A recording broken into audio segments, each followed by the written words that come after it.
বসত বাড়ি সাজান ফল এবং সবজি দিয়ে। সবাইকে সালাম এবং শুভেচ্ছা জানাচ্ছি কৃষির পক্ষ থেকে। আমরা আজকে আপনাদেরকে দেখাচ্ছি একটি বসত বাড়ি, যেখানে ফল, সবজি, পশু পাখি থেকে শুরু করে সব কিছু পালন করা হয়। অত্যন্ত মনোমুগ্ধকর এবং দৃশ্যবহুল একটি ভিডিও আপনাদের সামনে তুলে ধরার চেষ্টা করেছি। অত্যন্ত সুন্দর, এবং আপনারাও ইচ্ছা করলে আপনার বাড়িটি পরিপূর্ণভাবে ফল, সবজি এবং বিভিন্ন রকমের সবজি দিয়ে সাজাতে পারেন। ভিডিও চিত্রের মাধ্যমে আমরা আপনাদেরকে সেটি দেখানোর চেষ্টা করতেছি। দেখুন এই বাড়িটিতে তিনি কীভাবে সাজিয়েছেন। বিভিন্ন রকমের ফল গাছ, বাড়ি মালটা ফ্লোর, থাই পেয়ারা, থাই কুল থেকে শুরু করে তাল, খেজুর, ভিয়েতনামি নারিকেল, লেবু, চারা লেবু সব রকমের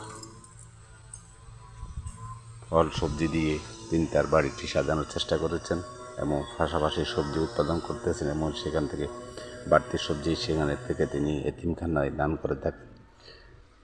এভাবে আপনারাও যদি প্রতিদিন দেখুন একটি ভিয়েতনামি নারিকেল গাছ এবং বিভিন্ন রকমের সবজি কীভাবে ধরে আছে। মাশাআল্লাহ, তিনি সবজি খেতে আবার ফলন ব্যবহার করেছেন। দেখুন থাইকুল সহ বিভিন্ন রকমের ফল এবং সবজি, অত্যন্ত মনোমুগ্ধকর। এরকম একটি বাড়িতে ঢুকলে আপনারও মন প্রাণ জুড়িয়ে যাবে। এই বাড়িটি তিনি তার মনের মতো করে সাজানোর চেষ্টা করেছেন, বাগান বাড়ির মতো করে।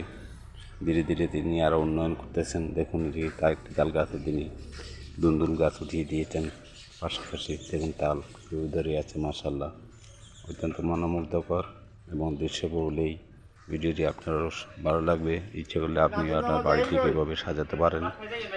বাড়ি সাজাতে আপনি পার্শ্ববর্তী কৃষি অফিসে সহযোগিতা নিতে পারেন। কৃষি অফিসের সহযোগিতার মাধ্যমে সার্বিক প্রস্তুতি দিয়ে আপনি আপনার বাড়িটিকে পরিপূর্ণভাবে সাজাতে পারেন এবং সবজি উৎপাদন করতে পারেন। বর্তমানে বন্যা মৌসুম চলতেছে। এই বন্যা মৌসুমে আপনিও আপনার বাড়ির যে উঁচু স্থান থাকে সেখানে বিভিন্ন রকমের শাকসবজি লাগিয়ে নিজের পারিবারিক পুষ্টি চাহিদা পূরণ করতে পারেন। পাশাপাশি বাড়তি উৎপাদিত ফসল আপনি বাজারে বিক্রি করে বাজারে চাহিদা পূরণ করতে পারেন। এবং দেখুন আমরা দেখাচ্ছি গাছটিতে তাল ধরে আছে। অত্যন্ত মনোমুগ্ধকর এই ভিডিওটি আপনাদেরও ভালো লাগবে। পাশাপাশি এই ধরনের কার্যক্রমে আপনিও উৎসাহী হতে পারেন ভিডিওটি দেখার মাধ্যমে। যদি ভিডিওটি ভালো লেগে থাকে এবং আপনাদের মনের মতো হয়ে থাকে, চেষ্টা করবেন নিজেও এরকম একটি বাগান বাড়ি তৈরি করার জন্য।